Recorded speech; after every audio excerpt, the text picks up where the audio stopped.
Assalamualaikum warahmatullahi wabarakatuh. Waalaikumsalam warahmatullahi wabarakatuh. Yang saya hormati Bapak Wawan Gunawan sebagai fasilitator saya dan Ibu Septi Arianti sebagai pengajar praktik saya. Saya hari ini akan melakukan kegiatan pasca observasi.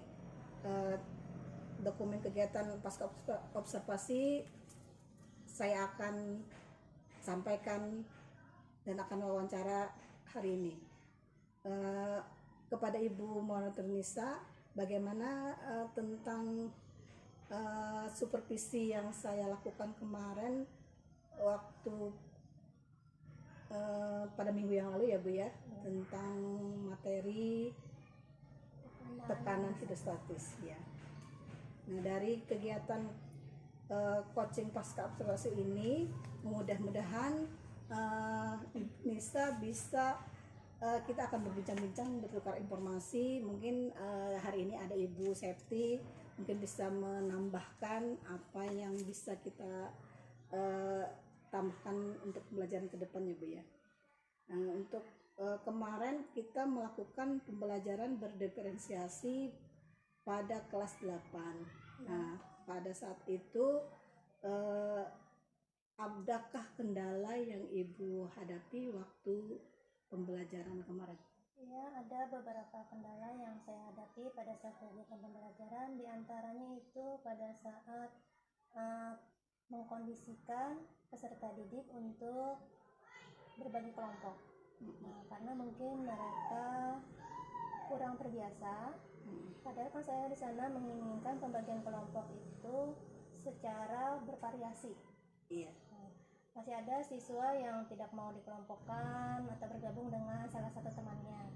Nah, itu salah satu kendalanya. Kemudian juga ada kendalanya dalam kesiapan alat dan bahan. Masih ada beberapa kelompok yang alat dan bahannya belum lengkap. Cuman untuk mengantisipasi itu kemarin saya sudah menyiapkan sebagian alat dan bahan karena mengusahakan agar kegiatan pembelajaran tetap bisa berjalan. Kemarin waktu supervisi akademik kemarin saya sudah melihat Ibu menyampaikan tujuan pembelajaran. Jadi apakah tujuan pembelajaran itu sudah tuntas atau belum tuntas Bu? Apakah sudah tersampaikan dengan semuanya sudah mencakup semuanya atau ada yang tertinggal? Untuk tujuan pembelajaran alhamdulillah kemarin sudah terselesaikan. Sedangkan untuk ketuntasan dari tujuan pembelajaran yang disampaikan sudah di atas 80%. Kemarin kita menggunakan pembelajaran berdiferensiasi ya Bu. Bagaimana menurut Ibu pembelajaran berdiferensiasi untuk kelas 8 kemarin? Kalau menurut saya kegiatan berdiferensiasi kelas 8 kemarin itu sangat membantu saya, terutama untuk siswa-siswa yang memiliki kemampuan lebih itu bisa membantu saya membimbing teman-temannya yang masih kemampuannya di bawah. Kalau kemarin sudah dikelompokkan ya Bu ya, berdasarkan kemampuan siswa ya Bu ya. Kemampuan siswa ada tinggi, sedang, dan rendah. Nah, bagaimana Ibu melakukan dengan pembelajaran diferensiasi ini penilaian antara ketiga kelompok tersebut? Untuk penilaiannya kemarin saya untuk yang siswa masih memiliki kemampuan di sini saya mengukurnya dari kemampuan anak operasi hitungnya. Nah, untuk siswa yang kemampuan operasi hitungnya masih rendah, kemarin itu saya berikan instrumen untuk analisis yang masih biasa-biasa saja, masih rendah, sehingga biar mereka bisa menyelesaikannya. Sedangkan yang sedang juga sesuai kemampuannya saya beri yang sedang, sedangkan yang untuk yang kemampuan tinggi saya beri instrumen yang lebih menantang. Berarti sangat bagus sekali ya Bu ya. Untuk pembelajaran berdiferensiasi ini kita bisa melihat kemampuan siswa yang berbeda-beda, kemudian dari perbedaan tersebut kita bisa melihat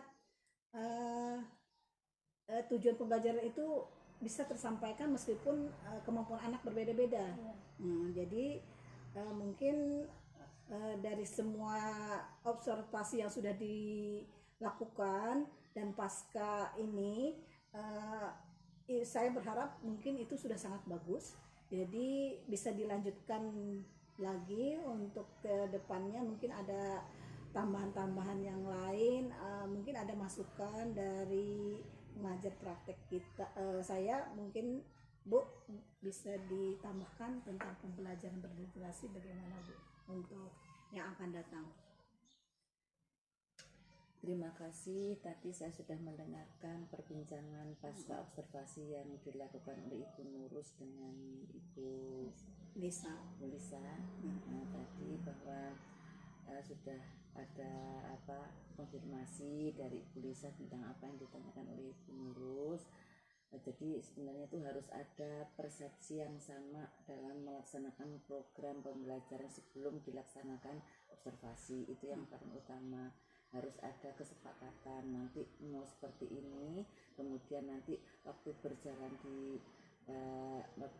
kelas apakah sudah masuk semua sesuai dengan yang disepakati tadi. Itu intinya di situ. Kemudian tentang berdiferensiasi itu memang guru itu harus betul-betul memahami karakteristik dan kondisi anak seperti apa sehingga bisa menempatkan sesuai dengan kemampuan anaknya. Tidak berarti kalau dalam diskusi itu anak dipisahkan, yang pinter dikelompokkan yang pinter, yang sedang yang kurang itu tidak. Itu namanya diskriminasi. Jadi supaya kita bisa belajar bersama tanpa diskriminasi, maka kita buat kelompok yang nyaman untuk semua anak, tetapi dalam porsi penugasan itu akan berbeda. Tugasnya yang pintar itu akan memberikan motivasi kepada teman-teman yang lainnya, mungkin dengan belajar termasuk karena diskusi itu juga belajar sih. Jadi bisa memberitahu kepada temannya yang kurang, itu diskusi. Nanti ada peran yang menyampaikan, nanti peran ada yang bertanya di setiap diskusi. Usahakan kalau diskusi itu kelompok lain bisa bertanya kepada kelompok yang lain supaya diskusi itu bisa hidup. Itu masukan.